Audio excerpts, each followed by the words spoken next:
Now here's a segment of Tax Talk with Manjeet Singh, CPA.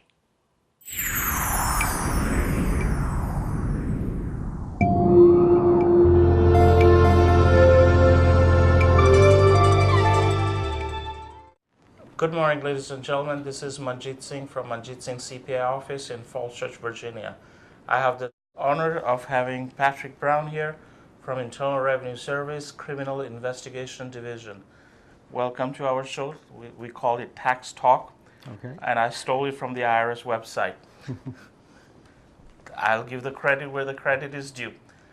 Mr. Brown, could you please be kind enough to tell us what initiatives the IRS is taking to weed out or to try to close the tax gap? This year, the IRS is focusing on return preparers, and we're looking at return preparer fraud. We're looking at those individuals seeking to take advantage of taxpayers by fraudulently preparing tax returns.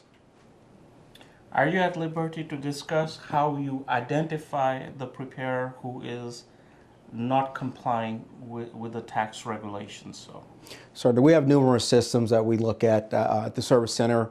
They look at trends. They look at certain data to determine whether there's a high potential of fraud there.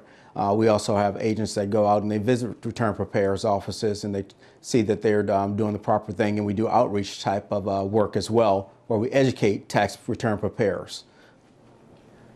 If I'm not mistaken, just about a few weeks ago, there was a hue and cry in the CPA community, and that was because the IRS sent out about 10,000 letters to preparers that the service center, the service is going to come and visit preparers.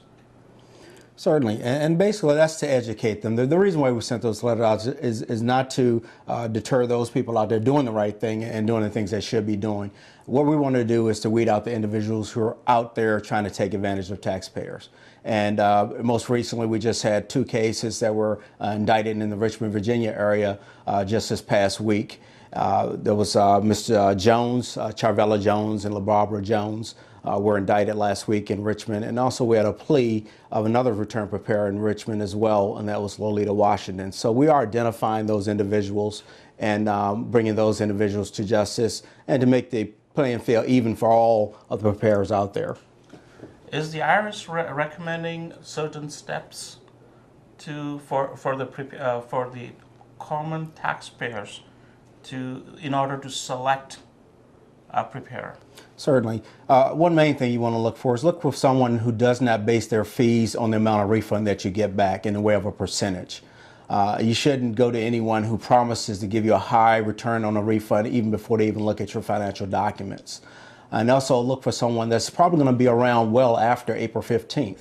Because in the event something does happen on your return, there is an adjustment or correction, you want to know that you can go to them with your questions to get those questions answered. So you want to pick someone that's going to be around well after April 15th. Any idea as to how many cases that you guys have already prosecuted in this fiscal year? And this year we haven't gotten the final numbers in. This has been an aggressive year for us in focusing on that area. We hopefully have those numbers out sometime within mid-year, but right now we're still ongoing as far as us addressing those issues. I guess we are kind of running out of time, and this is Manjeet Singh. If you need additional information, please don't hesitate to contact the IRS at irs.gov. They have a special section on criminal investigation where there are a lot of other cases listed. Till next week, this is Manjeet.